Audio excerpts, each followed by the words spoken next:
Sir, can we start na lang po without them? Eh, hawak naman po namin yung ano nila, script nila. Kami na lang po ang Yeah, sure. sasalo. Sige Sige po. po. Thank you. Okay, you may now start. Sige po, sir.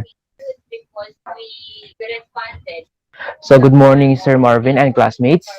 Today, we are going to discuss drug education from introductions down to some examples and classifications that to be continued by the following group. So, here are the presenters of our group.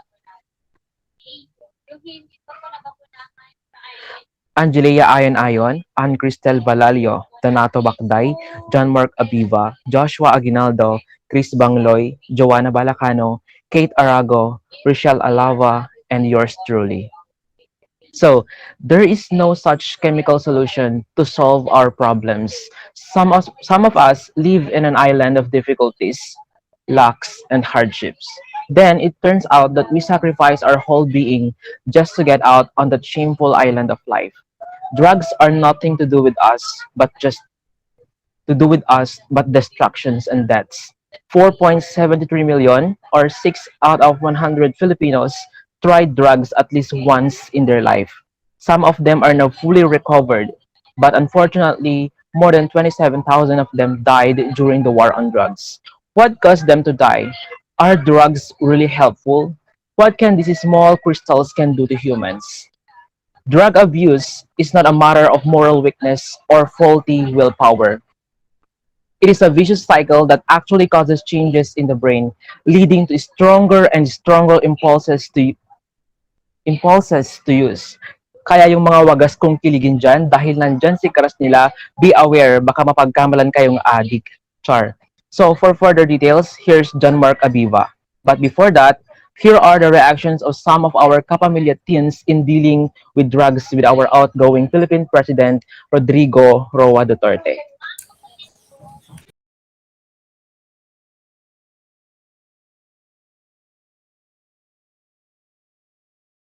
So, wag dapat. That was the reaction of some kapamilya actor and actresses and our outgoing President Rodrigo Roa Duterte about drug. So let's proceed to what is drug abuse or and drug addiction. Drug abuse, also known as substance abuse, also involve the repeated and excessive use of chemical substance to achieve a certain effect. This substance may be street or illicit drug. These drugs also has other name po like party drugs are illegal due to their high potential for addiction and abuse. They also may be drug obtained with the prescription used for pleasure rather than medical reason. Different drug have different effects. Some such as cocaine, methamphetamine may produce an intense rush and initial feeling of boundless energy. Others such as heroin, benzodiazepine, or the prescription oxycodone may produce excessive feeling of relaxation and calm. What most drugs have in common though is overstimulating of the pleasure center of the brain. With time, brain chemistry is actually altered to the point where not having the drug become extremely uncomfortable and even painful. This compelling urge to use addiction become more powerful, disrupting work, relationship, and health. Next is the prescription of drug. Prescription of drug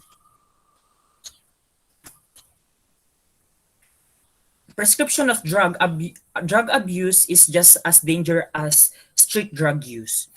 When used appropriately, prescription drug can have beneficial effect medically medically or psychologically. Prescription drug in the obtained family such as Vicodin, hydrocone, and oxycodone are often prescribed for chronic pain or recovery from surgery. Benzodiazepine such as Valium or Sansan are prescribed to treat anxiety. The problem arises when this drug begin to be used off-label. Furthermore, prescription drug provide an easy access point to other family member susceptibility to abuse. The availability of the drug inside the house po is the gateway, or it is a temptation for other member to abuse the drug. The next presenter will be Chris Bangla. Alcohol and smoking. Drinking alcohol can make quitting smoking more difficult. What does it mean? This means that it can be difficult to break the habit of smoking a cigarette when you drink alcohol because both alcohol and nicotine can be highly addictive. What causes drug abuse and addiction? Drug abuse and addiction is due to many factors. A powerful force in addiction is the inability to self-soothe or get relief from untreated mental or physical pain. Unfortunately, due to the changes drugs make to the brain, it can take a few times or even one time to be on the road to addiction. These are the four factors of drug abuse and addiction. First, family history of addiction. Anyone with a history of these issues in their family may be more likely to develop substance abuse issues of their own. So, if you have a blood relative such as your parents and your siblings who addicted in drugs, so there is a possibility that you are at a higher risk of abusing drugs. Second, history of mental illness. Drug abuse can worsen mental illness or even create new symptoms. So if you have coexisting health issues like if you have mental health issues such as depression, ADHD, post-traumatic disorder, then that predisposes you to risk substance use and other unhealthy behavior. Third, untreated untreated physical pain. Without medical supervision, pain medication or illegal drugs like heroin can rapidly become addictive. So kapag patuloy mong ginagamit kapag ma-addict ka talaga kapag patuloy mong ginagamit ang drugs na ito without your doctor consent. If you take too many of these drugs, you may experience an overdose. And lastly, peer pressure. It can influence teens' choices about a lot of things. So the next presenter will be Jericho Aguada.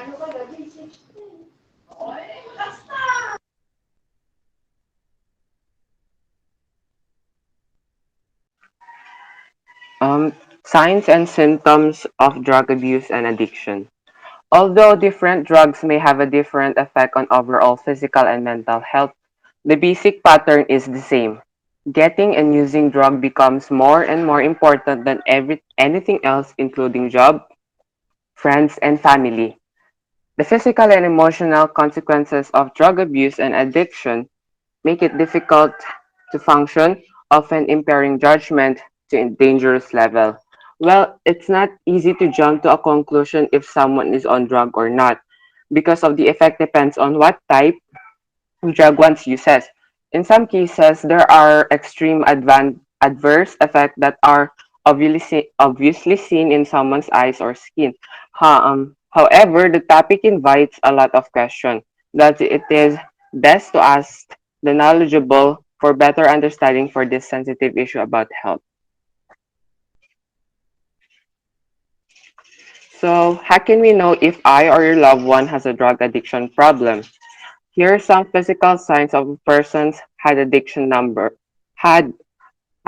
problem. Number one on the list is cycle of increased energy, restlessness, and inability to sleep, often seen in the stimulants. Mapapansin nyo sa isang tao na parang walang tulog at laging walang kapaguran kung minsan, at minsan nangangayayat na siya dahil sa yung nangakakulangan sa tulog. Next on the list is abnormally slow movement, speech or reaction time, confusion, and disorientation, often seen in the opiates, benzodiazepines, and barbiturates. These barbiturates are the group of drugs in the class of drugs known as sedative hypnotics, which generally describes their sleep-inducing and anxiety-decreasing effect. People who abuse barbiturates use them to obtain a high or sa Tagalog, mapagkasabog. And next is sudden weight loss or weight gain. Wow. When you at the peak of your addiction, May cases na you tend to forget to eat or perform any exercises, and some people eat a lot, parang feeling nila lagi silang gutom, and it results gaining weight. Next is cycle of excessive sleep. In contrary to the first effect, some do experience excessive sleep, which has a connection to the first one I mentioned earlier, inability to sleep. I still have five signs left. However, I will not explain any further since they are all self-explanatory. So I'll just be reading them to you one by one. Unexpected changes in clothing, such as constantly wearing a long sleeve shirt to hide scaring at injection sites. Next is expected drug paraphernalia, such as as explained pipes, roach clips, or syringes. For snorted drugs, chronic troubles with sinusitis or nosebleeds. For smoked drugs, a persistent cough or bronchitis leading to coughing up excessive mucus or blood. And lastly, progressive severe dental problem, especially with methamphetamine. The next presenter will be Joanna Balacano. So, mental and emotional signs of abuse and addiction. Abuse and addiction also affect the mood as drugs are abused for the temporary feelings they provide. These feelings can vary depending on the drug use. Some mental and emotional signs are cycles of being unusually talkative, up and cheerful. Usually maiingay po yung mga addict with seemingly boundless energy. Ito po yung mga taong nakapag-take na ng drugs, tipong hindi na uubusan ng sasabihin at minsan yung pinagsasabi nila ay hindi na makabuluhan at irrelevant at walang katapusan ang kanilang mga sinasabi. Next is increased irritability. Ito yung tipong naiirita siya kahit wala namang dahilan ng pagkairita niya. Yung konting kibo lang, nanenervyos na siya agad at yung hindi alam ang gagawin kapag nanenervyos. Next is unusual calmness, unresponsive or looking spaced out. Ito yung walang kibo, palaging lutang, yung kahit kinakausap mo na, hindi siya nakikinig, hindi siya sumasagot, lumilipad ang isip. Minsan hindi lang addict yung mga ganito minsan yung jowa mo, charot. Teenagers and drug abuse. After all, teenagers are notorious for oversleeping, being argumentative, and pushing boundaries, or wanting their own privacy and space. Minsan, mahirap para sa mga magulang kung ang kanilang anak ay may drug problem. Kung may napapansin ka sa anak mo, kung may anak ka man o kapatid na may pagbabago, observe them. Kung siya lang, observe mo lang siya kapag may pagbabago sa ugali niya, sa physical appearance niya, at maging sa health status niya. Mahirap i-handle ang isang teenager kapag nakatikim na ng drugs. So, yan lang po sa teenagers and drug abuse and and mental and emotional signs of abuse addiction. Next presenters will be Kate Arago. Effects of drug abuse and addiction. Drug abuse and addiction affect a person's life in many ways, including health, finances, and stability. Drug abuse have a higher risk of having health issues, which may include lung or heart disease, stroke, cancer, and many more. It also says here that it may affect the financial of a person. Why? Let's say that you have a lot of goals to meet, and you have your priorities, like, for example, finding a job, saving up for vacation, and meeting those financial obligations can fall by the wayside. And those struggling with addiction often find themselves trapped under a burden of penalties and under an unexpected cost. Second, productivity at work often suffers, and eventually trouble keeping a job or even homelessness can occur. Using of drugs can reduce productivity and increases absenteeism and employee turnover.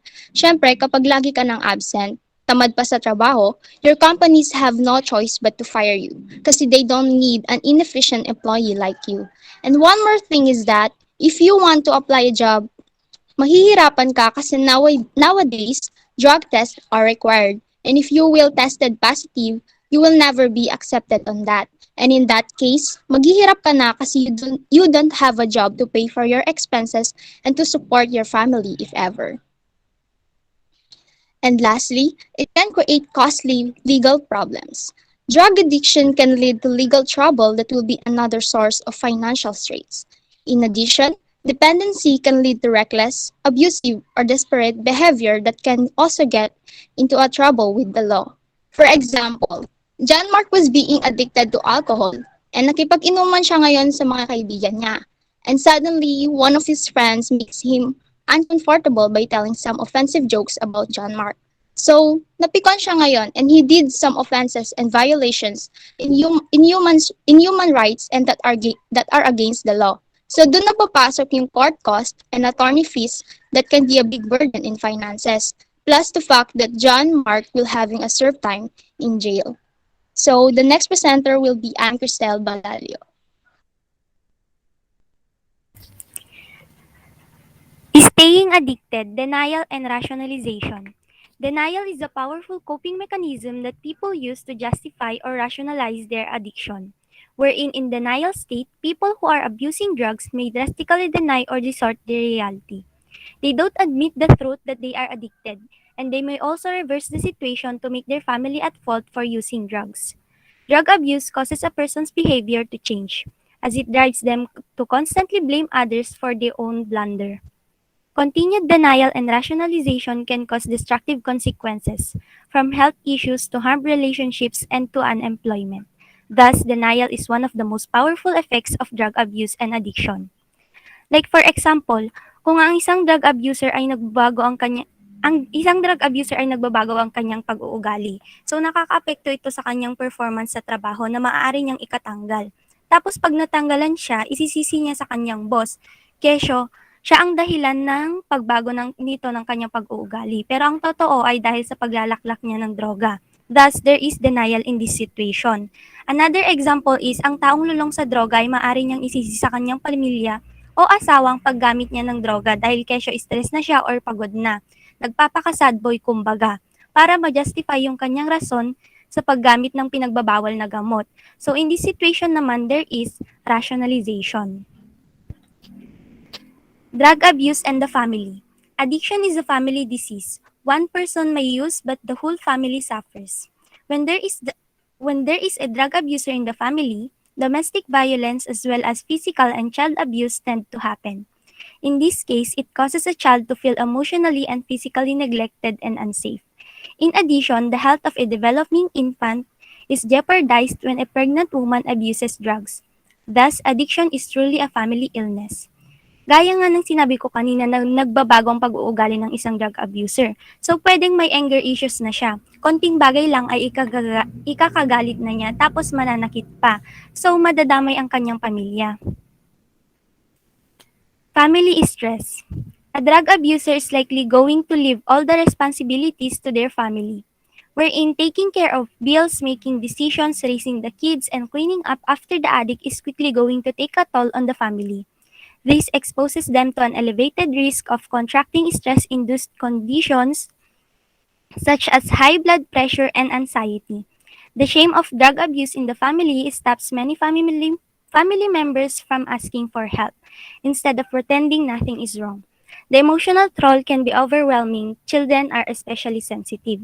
For instance, kung ang isang tao ay drug abuser, syempre pagtatakpan siya ng kanyang pamilya dahil gusto nila siyang protektahan. Pero at the same time, kinakahiya rin nila ito dahil marami nang nadadamay sa kanyang masamang gawain.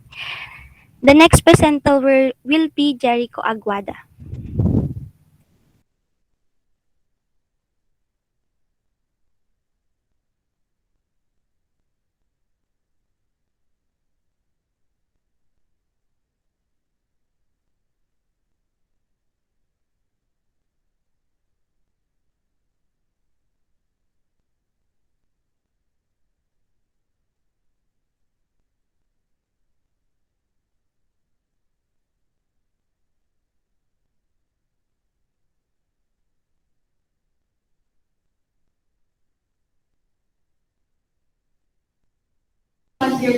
Okay. Next presenter. Ay, sorry po, hindi pala naka-open. So, not all drugs are illegal. Actually, we use them for treatment to cure some diseases and sickness. and they usually do to heal our body by proper prescriptions. But illegal drugs are those drugs that are prohibited by the law that can destroy our well-being if abused. Some are crystallized powder, leaf, and in fluid forms. Unregulated drugs, in the other hand, is drugs that is normally legal or prescribed by a doctor. Coffee is an example of legal drugs, also penicillin and antibiotic. So here is Angelia Ayon to discuss one of the classifications and effects of drugs to be followed by the rest of the members. Thank you, Mr. Aguada. Marijuana harmful effects. What are the commonly used and abused drugs? To begin with, the main psychoactive mind-altering chemical in marijuana is delta 9 tetrahydrocannabinol or THC. According to the National Institute of Drug Abuse, this mild hallucinogen derived from the cannabis sativa plant is the most commonly abused illegal drug in the United States. Marijuana acts as a central nervous system stimulant when smoked or ingested. It raises blood pressure and speeds at the heart rate, Dr. Collins says. And it can stimulate the nervous system to the point where some people become paranoid while using it, says one expert. At the same time, it can dull memory, making it difficult to concentrate or remember things. Although death from excessive marijuana use is uncommon, it can lead to heart disease and other cardiovascular issues, just as smoking cigarettes can. A marijuana joint contains a lot of substances, Collins explains. You're inhaling a faulty substance. Marijuana smokers, like tobacco smokers, are at risk for respiratory issues like chronic cough and recurrent lung infections. Marijuana smoke contains a number of carcinogens, though there is no conclusive evidence linking into cancer at this time. In addition, according to studies, marijuana use in young adulthood is linked to an increased risk of depression.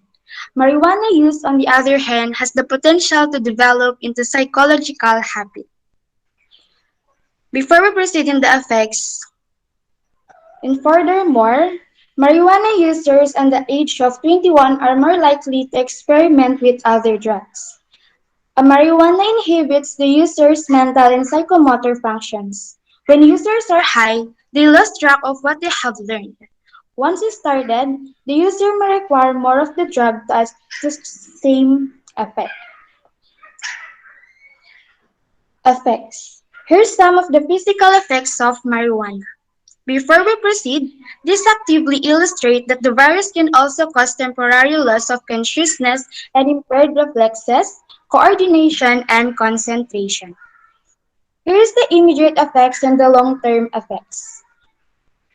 The immediate effects is increased heart rate and pulse rate, eyes with bloodshot pupils, mouth and throat dryness, disorientation or alteration of time perception, inability to think or forgetting, and last, reflexes, coordination, and concentration are all affected. Immediate effects is the acute panic anxiety reaction with extreme apprehension of losing control. And for the long-term effects was cancer, pain in the chest, menstrual cycle disruption, both sexes experience a temporary loss of fertility, and last, low birth weights of or premature births. Additionally, marijuana burnout is a term used to describe when a person has used marijuana for dull, slow-moving, inattentive, and aware of surroundings. That is all about topic of classification and effects of drugs. Next presenter was Miss Rachel Ann Alava. Shabu and its effect. Shabu is a white, odorless, crystal or crystalline powder with a bitter numbing taste. In the street name for a chemical substance known as methamphetamine. It is also popularly known as poor man's cocaine. Methamphetamine is a powerful and highly addictive chemical substance. It is used as illegally as a stimulant. It directly affects the body's central nervous system. Drug users can experience a severe effects. First, it produces anxiety, irritability, irrational behavior, talkativeness, and loss of self-control. Second, it results in loss of appetite and inability to sleep. Third, can lead to acute psychotic reactions, violent and destructive. Fourth, behavior and recklessness that may result in accidents. And also, there is a physiological effects in using shabu. These are chest pain, irregularity of heartbeat, hypertension, convulsion, and death from cardiac arrest. Psychological and physical dependence. This chemical substance is known to produce psychological and physical dependency. These are characterized by anxiety, tension, and craving for the substance. So this substance seeking behavior can lead to various criminal and other antisocial acts. Withdrawal symptoms occur when drug is abruptly stopped. These are feeling of apathy, hyperinsomnia, and depression. Depression may lead to suicide. Long-term effects of shabu are addiction, psychosis, including paranoia, and paranoia may lead to violent and aggressive behavior, hallucinations, and repetitive motor activity. Changes in brain structure and function. Deficits in thinking and motor skills, increased distractibility, memory loss, aggressive or violent behavior, mood disturbances, severe dental problems, and weight loss. Additionally, injecting shabu from contaminated needles may lead to risk of infection, resulting in inflammation of the blood vessels, infection of the heart valves, blood poisoning, and the most dreaded disease are AIDS. All of these can lead to death. The next presenter will be Donato Bacday. So, inhalants. What are inhalants? Inhalants are volatile substances that produce chemical vapors that can be inhaled to induce a psychoactive or mind-altering effect. Examples of inhalants are nail polish remover, glues, lighter fluid, thinner, hairsprays, and cleaning supplies are some that can be used as inhalants. The immediate effects of inhalants are severe headaches, rashes around the nose and mouth, unconsciousness, and the long-term effects are muscle weakness, disorientation, lack of coordination, irritability, depression, memory impairment, diminished intelligence, and hair loss. And that ends the part one of drug education. I hope you understand some or even the whole presentation. The remaining parts of the discussion will be presented by group two. Again, in behalf of my group members, be reminded that there is nothing such chemical solutions to solve our problems. We need to seek for help to resolve our problems, not those limitless solutions like illegal drugs. And we hope that no one is using nor abusing these prohibited drugs or even regulated drugs inside this room. Thank you, keep safe, and stay hydrated. Can we now have the presentation of Group 2? Ready na ba?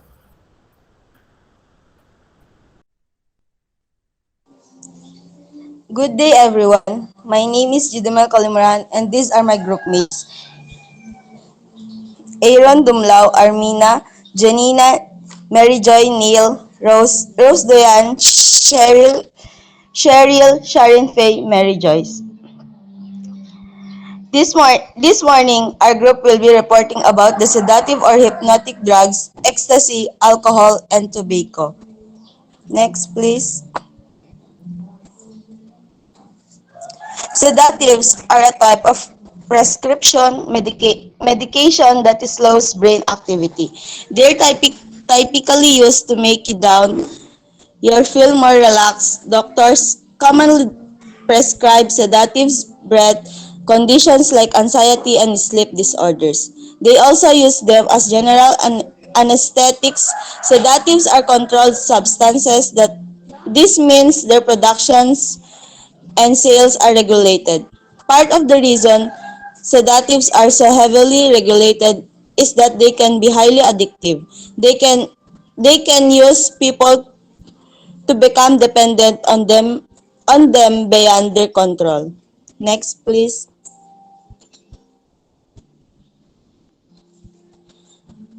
Types of sedatives. Benzodiazepines, sometimes called benzos, are a class of psychoactive drugs whose core chemical structure is the function of benzene ring and a diazepine ring.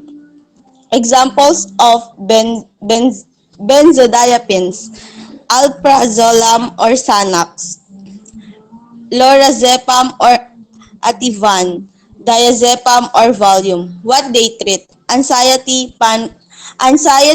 panic disorders, escape disorders. Next, please. Barbiturates is a drug that acts as a central nervous system depressant. Barbiturates are effective and anxiolytics, hypnotics, and anticonvulsants but have physical and psychological addiction potential as well as overdose potential among other possible adverse effects.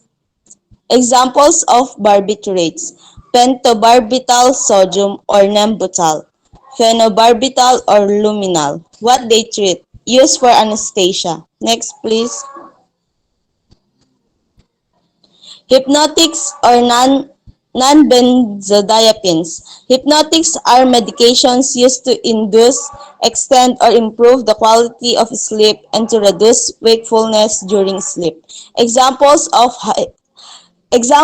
hypnotics: zolpidem or Ambien. What they treat is sleep disorders.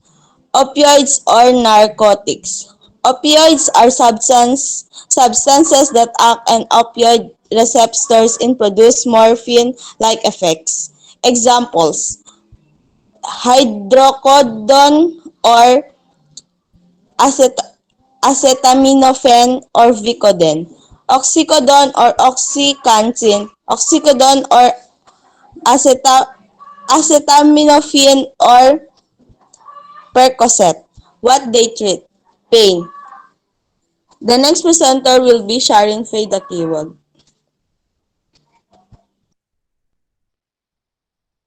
The side effects of sedatives can have both short and long-term side effects. Some of the immediate side effects you might notice include are sleepiness, dizziness, blurred vision, not being able to see depth or distance as well as usual, slower action time to things around you, slower breathing, not feeling as much pain as usual, having trouble focusing or thinking, speaking more slowly or slurring your words. Next, please. The long-term sedative use can link to the following side effects: frequently forgetting or losing your memory, or it is called amnesia. Symptoms of depression such as fatigue, feelings of hopelessness, or suicidal thoughts. Mental health conditions such as anxiety, liver dysfunction or liver failure from tissue damage or overdose. Developing a dependency on sedatives that can lead to irreversible effects or withdrawal symptoms, especially if you stop using them abruptly. Next, please. Signs of dependency. You may be experiencing dependency if you find yourself taking them regularly and feel you can stop taking them. This may be especially evident if you're going beyond your prescribed dose or a safe amount. Dependence also becomes evident when you need a higher dose to achieve the same effect. This means your body has become used to the drug, needs more to achieve the desired effect. Withdrawal symptoms. Dependency tends to become most obvious if you experience withdrawal symptoms. This happens when your body responds to the absence of the sedatives with uncomfortable or painful physical and mental symptoms. Next slide. Common withdrawal symptoms include increased anxiety, irritability, inability to sleep. In some cases, you can become sick or experience seizures if your body is used to high amounts of the sedative and go cold turkey without easing yourself of the drug. Dependence develops depending on your body's tolerance to the drug. It can happen over a few months or as quickly as a few weeks or less. Next slide. The next presenter.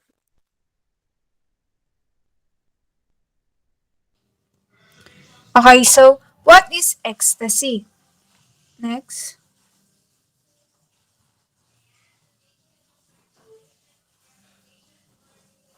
So ecstasy is a synthetic drug that alters moods and perception on surroundings, objects, and conditions. It also known as 3,4-methylidioxymethamphetamine or MALI. Based on scientists' knowledge, ecstasy is a synthetic chemical that can be derived from an old essential oil of sassafras tree. Its effects are similar to those amphetamines and hallucinogens, producing feelings of increased energy, pleasure, emotional warmth, and distorted sensory, and it was very popular at social events such as raves, hip-hop parties, and concerts frequented by both adults and youths. So ecstasy is usually in tablet or capsule form that can be swallowed and inserted into anus known as shafting process. It can also be taken as a liquid or snorted as powder. Tablet is imprinted with graphic designs or commercial logos, while powder is made out of substances like synthetic cathinone. So here are the examples. Next. Next. So, here are the dangerous impurities.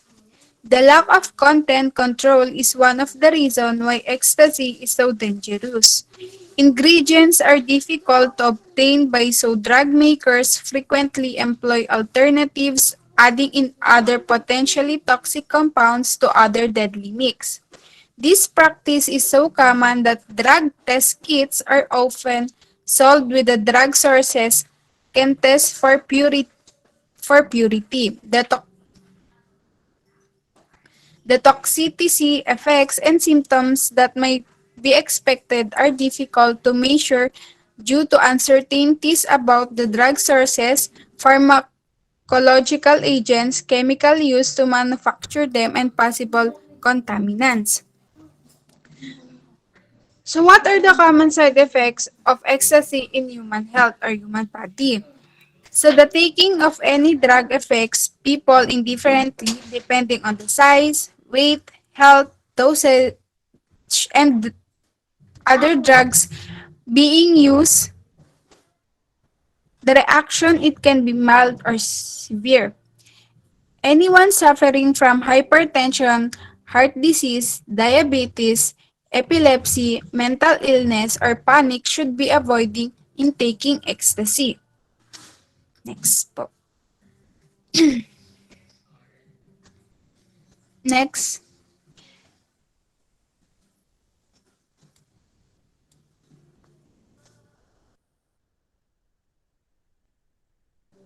Next po.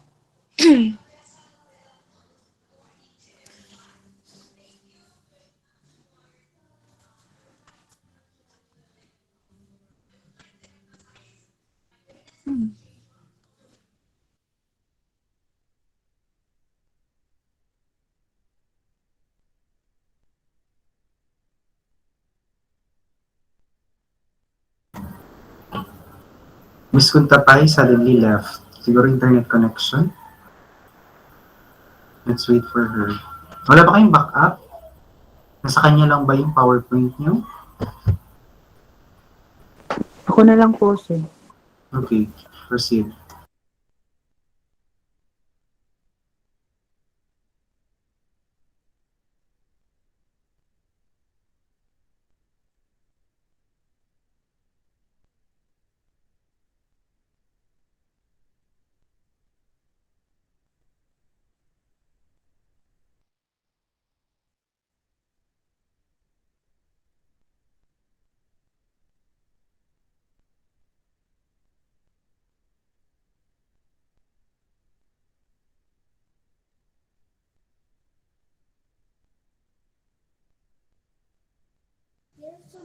Okay, so what are the common side effects of ecstasy in human body or human health?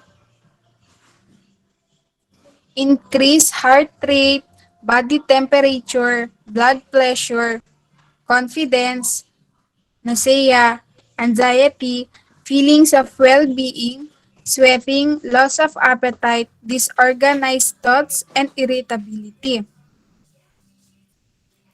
The effects start within 20 minutes of taking ecstasy and can last for 4 to 6 hours. Overdose is rare but can be life-threatening. Ecstasy Ecstasy overdose symptoms can include faintness, panic attacks, seizures, and when ecstasy use is followed by vigorous physical activity, it can lead a potentially dangerous rise in body temperature known as hyperthermia. Next. Next po.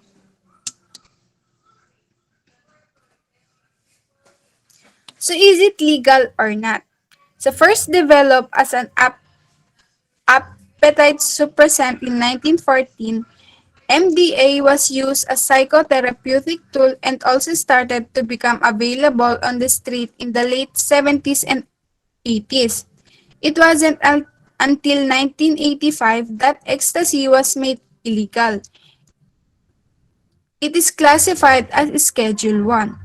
So controlled substance along with other narcotics like heroin, cocaine, and LSD, penalties for possession, delivery, and manufacturing of the drug can include fines as high as $100,000 and up to 99 years of life in prison, depending on the amount of size.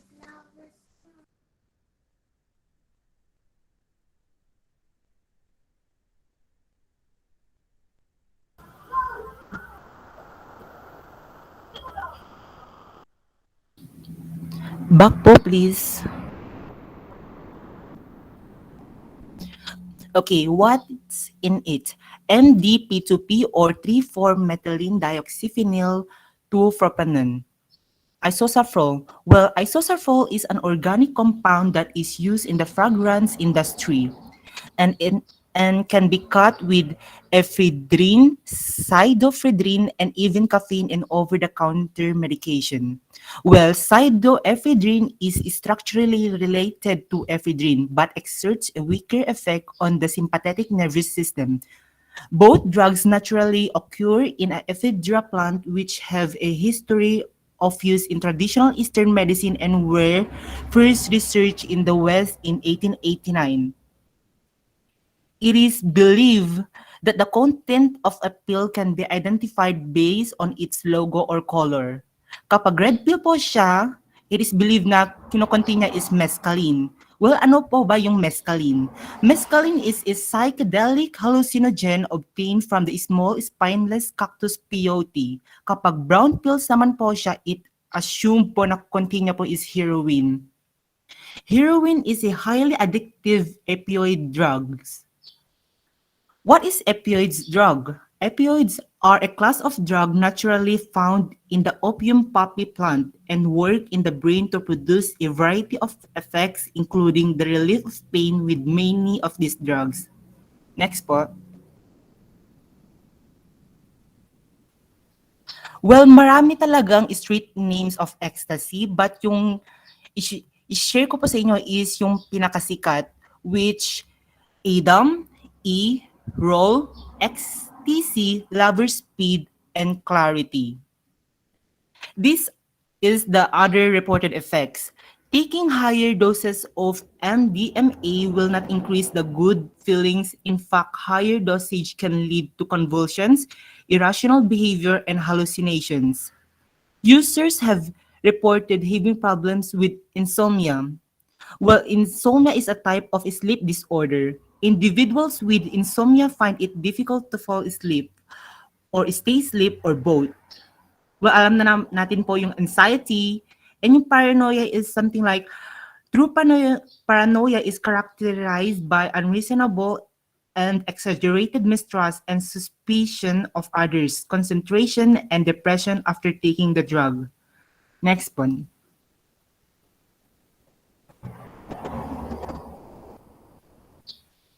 Well, this is the signs kapag na-overdose kapag pagtitake po natin ng ecstasy. Extremely high blood pressure, hallucinations, fast heartbeat, breathing problems, or even death. Death often results from harmful overheating or hyperthermia, or from drinking too much one on time, or hyponatremia. Hyponatremia is a condition where excess fluids intake swell the brain, resulting in coma. A third result of death is stimulation. Overstimulation of the nervous system can result in heart attack or brain hemorrhage. And this next one, well, this is the signs of being overdosed. Feeling hot or unwell, becoming confused or not able to talk properly, headache, vomiting, not sweating, racing heart or pulse when resting, fainting or collapsing, loss of control over body movements, tremors, and problem of urinating. Duration effects. An ecstasy high can last from 6 to 24 hours, but usually average 3 to 4 hours. Some reactions have been reported to persist from 1 to 14 days after use.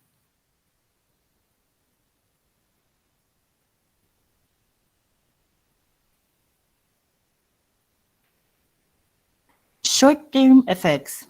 Short-term effect includes psychological difficulties like confusion, depression, sleep problems, craving, severe anxiety, and paranoia. These effects occur during use and can continue even weeks after use. Kapag sa physical problems naman natin, ito yung mga muscle tension, involuntary teeth clencing. Kapag involuntary, ito yung mga hindi natin nakokontrol sa katawan natin, like yung pagbiblink ng mga mata natin. Nausea, blurred vision, rapid eye movement, fever, chills, or sweating. Long-term effect. Recent findings connect use of ecstasy to memory loss. Use of ecstasy depletes serotonin, a very important chemical in the brain which regulates mood, sleeping, and eating habits, as well as the thinking and behavior process, sexual function, and sensitivity of pain. Herbal ecstasy. It is an alternative drug or abuse usually containing both ephedrine and caffeine. Well, alam naman natin kapag herbal, it is come from nature pa. Yung mga plants, kumbaga. Next one.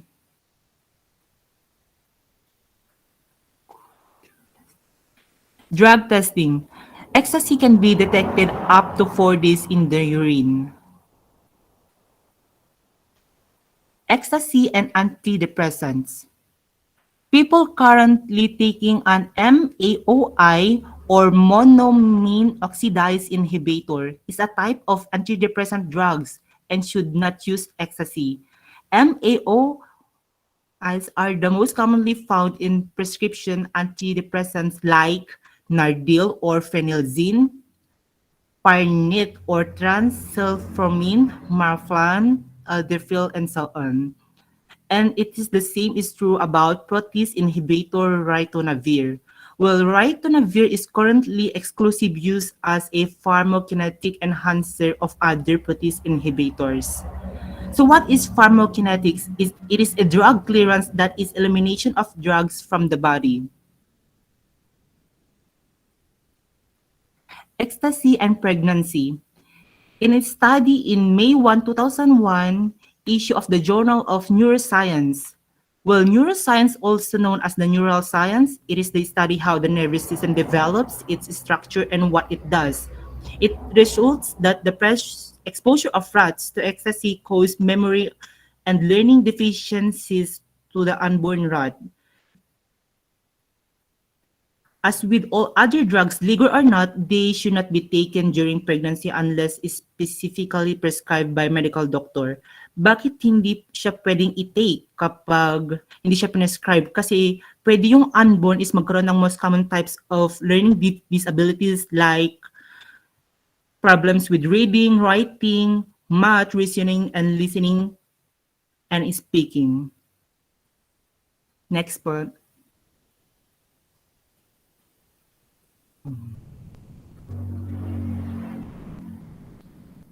Treatment for ecstasy. Long-term inpatient drug and alcohol rehabilitation program is a good way of rehabilitation for people who have drug and alcohol abuse backgrounds, but also be for forming addicts. This treatment involves period of 3 to 6 months so as to provide the individual with an extensive change of environment as well as care of 24 hours a day.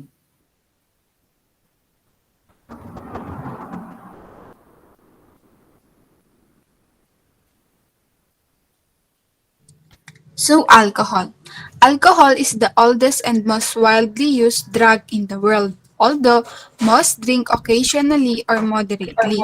There are estimated 10 to 15 million alcoholic or problem drinkers in the United States, with more than 100,000 deaths each year attributed to alcohol.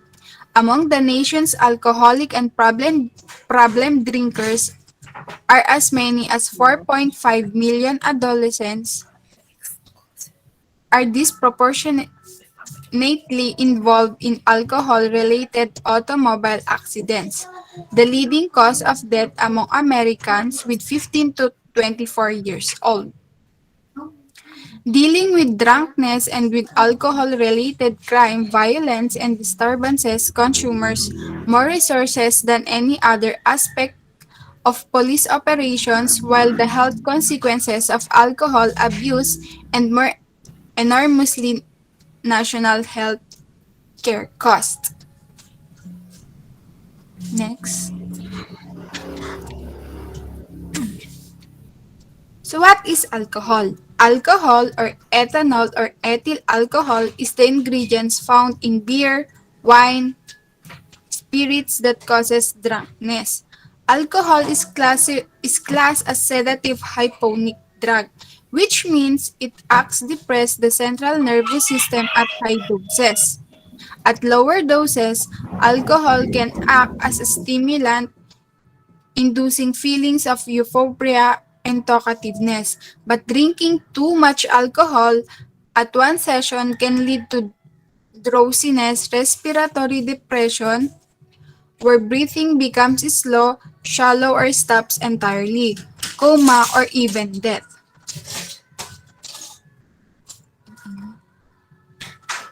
So these are the basic types of alcohol drinks. So beer, wine, gin, mojito, and whiskey. So what is beer? So beer is made from fermented grains and has an alcohol content of 3 to 6%, while wine is made from fermented grains and has alcohol content of 11 to 14%. In gin is a distilled spirit that is made from grain and flavored with botanicals. It is most noted for its pine flavor due to its main ingredient. So in mojito is a traditional Cuban highball. The cocktail often consists of 5 ingredients, which white rum, sugar, lime, juice, soda, water, and mint. In whiskey is a type of distilled alcoholic beverage generally made from fermented grain mash. So how does it affect you? So when a person consumes alcohol, the drug acts on nerve cells deep in the brain. Alcohol initially serves as a stimulant, then induces feelings of relaxation, reduce anxiety. It can also cause alcoholic hepatitis, which is an inflammation of the liver. With long-term alcohol abuse, these conditions occur together and can eventually lead to liver failure.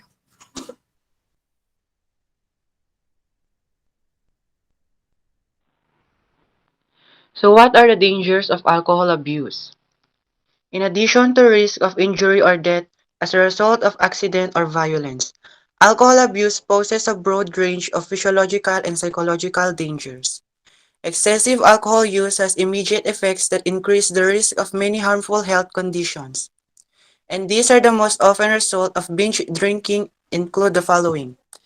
Injuries such as motor vehicles crashes, falls, drownings, and burns. Risky sexual behaviors, including unprotected sex or sex with multiple partners. These behaviors can result in unintended pregnancy or sexual transmitted disease, including HIV. Social problems, including family problems, job-related problems, and unemployment. Learning and memory problems, including dementia and poor school performance. Cancer of the breast, mouth, throat, esophagus, voice box, liver, colon, and rectum. And here are some of the examples of the dangers of alcohol abuse. First, we have neurological danger. It affects the nervous system, especially regarding structure, function, and abnormalities. And its effects can lead to impaired of vision, impaired motor coordination, memory defects, hallucinations, blackouts, seizures, and damage to the brain. Second is cardiological problems. Cardiovascular disease are conditions that affect the structures or functions of your heart, and its effects can lead to elevated blood pressure, elevated heart rate, risk of stroke, and heart failure. Respiratory danger. It is an alcohol ingestion impairs glottic reflexes, and alcoholics are predisposed to pneumonias and lung abscesses from aspirations of oropharyngeal bacteria, and its effects can lead to respiratory depression and failure, pneumonia, tuberculosis, and lung abscesses, risk of mouth and throat cancer. Liver disease. Alcohol-related liver disease or ARLD is caused by damage to the liver from years of excessive drinking, and its effects can lead to alcoholic fatty liver, hepatitis, and cirrhosis. Alcohol abuse doesn't only affect the health but also affect the physiological well-being of a person. Over time, excessive alcohol use can lead to the development of chronic diseases and other serious problems. And and its effects can lead to damage to the gastrointestinal system, including the duodenal ulcers, reflux, and diarrhea, the pancreas, and the kidneys. In addition, alcohol consumption may cause malnutrition, disrupt an absorption of nutrients in food, and suppress the immune system, thus increasing the potential of illness. Lastly, psychological dangers. Increased depression and anxiety, tolerance development, and increased substance use. And its effects can be lead to impaired judgment and verbal ability, apathy, introversion, antisocial behavior, inability to concentrate, deterioration of relationship with family, friends, and coworkers. So how does it affect?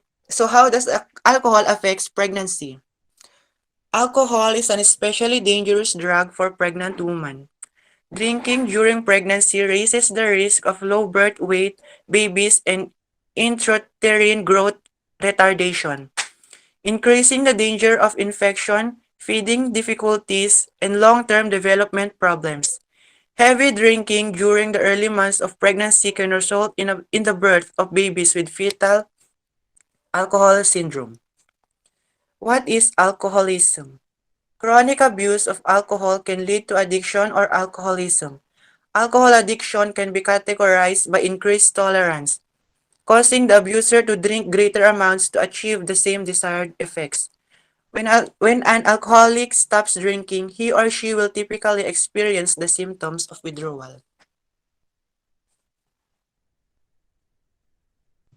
What is What's the tobacco? tobacco? Tobacco is a plant that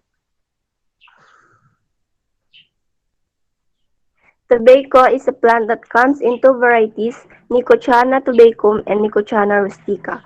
Sa dalawang nabanggit ko, ang pinaka-content na variety of tobacco ay ang Nicotiana rustica kasi meron itong up to 9 times more nicotine than common species of Nicotiana, gaya ng Nicotiana tabacum. Dahil ang dahon ng rustica ay mayroong nicotine content as high as 9% na kung saan ang dahon naman ng tabacum ay mayroon lamang 1 to 3% nicotine. The latter is the most cultivated of the two and the source of all the tobacco produced in the U.S.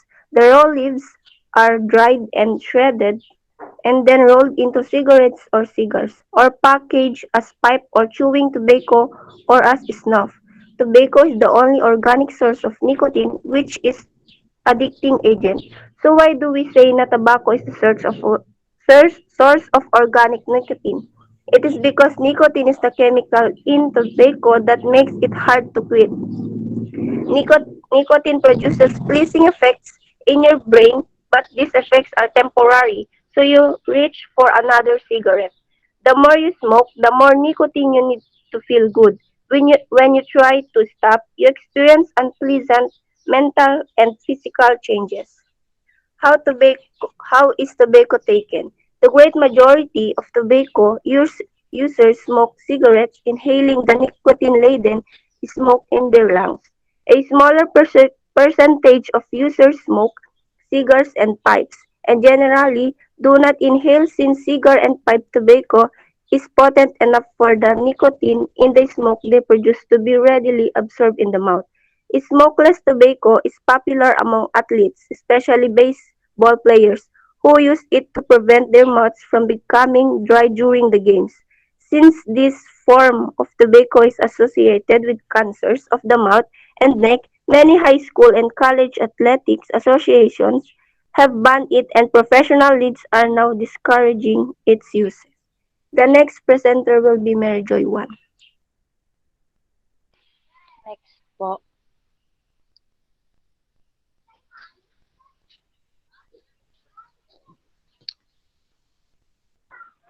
How tobacco Balik. damages your body. But, okay. What passive smoking? Passive smoking is the process that causes non-smokers to inhale smoke involuntarily. Some of the smoke they inhale is known as the side stream smoke. So yung side stream smoke is ito yung smoke na lumalabas sa tobacco na hindi na-i-inhale ng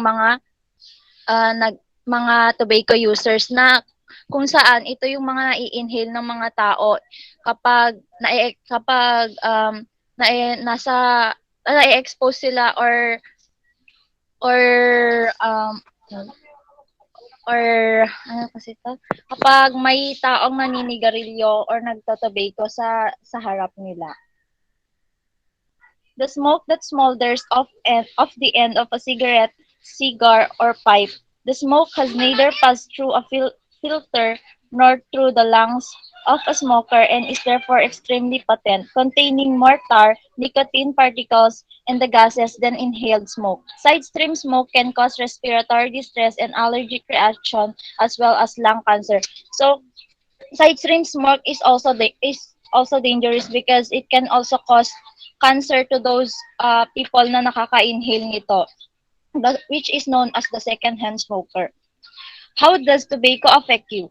Smoke Smoking or chewing tobacco stimulates the habitual user, creating a pleasurable sensation not unlike a high. The effect is generally described as a relaxing, although smoking releases the hormone epi- epi- epinephrine, which may create stress in the user.